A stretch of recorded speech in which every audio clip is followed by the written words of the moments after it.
ஒரு சிட்டியோட வாழுங்க, அது உங்க காம்பவுண்ட் வால் இல்லை. அல்லேலூயா. ஒரு சிட்டியே எடுத்து கட்டியிருக்காங்க. ஆமென். ஒரு வீட்டை கட்ட முடியும், அதெல்லாம் பெரியதுங்க, பெரிய வேலைங்க, வேற யாராவது கூப்பிட்டு செய்யுங்க. அல்லேலூயா. அப்ப இவங்க செஞ்சிருக்காங்கன்னா தேவனுடைய அனுக்கிரகம், தேவ பலன், தேவ ஞானம். சேராலை கொண்டு கட்டிடங்களை கர்த்தர் எழுப்பினாரு, நகரத்தை கட்டுவாரானால். நான் இப்ப பேசுறது ஒன்லி கன்ஸ்ட்ரக்ஷன், அதுக்குதான் அடுத்தது வருது.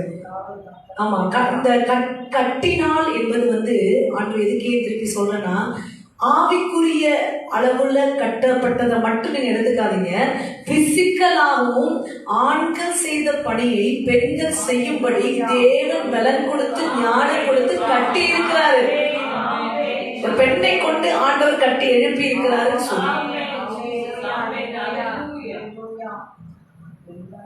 இது நீங்க எனக்கு பிரேக் அவுட் ஆகணும். எந்த பிரேக் அவுட் ஆகணும் அப்படின்னா, இது என்னால செய்ய முடியாது, என்னுடைய சகோதரனாலேயோ என்னுடைய கணவனாலேயோ இவங்களால தான் செய்ய முடியும், என்னையால போய் இதெல்லாம் செய்ய முடியாது அப்படின்னு இருக்கீங்கன்னா இன்னைக்கு பிரேக் அவுட் ஆயிடுங்க.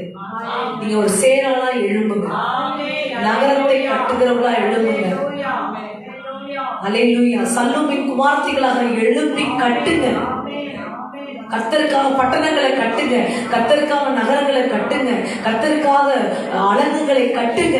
ஆமென், ஆமென், ஹல்லேலூயா.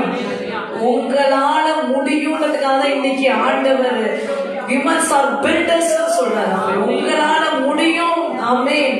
உங்களுக்குள்ள இருக்கிறவர் அதை செய்ய உங்களுக்கு பலனை தருவார், ஞானத்தை தருவார். ஆமென். பிரேக் அவுட் ஆகுது. அநேகருடைய பயங்கள் உடைகிறது, அநேகருடைய பலவீன எண்ணங்கள் உடைகிறது.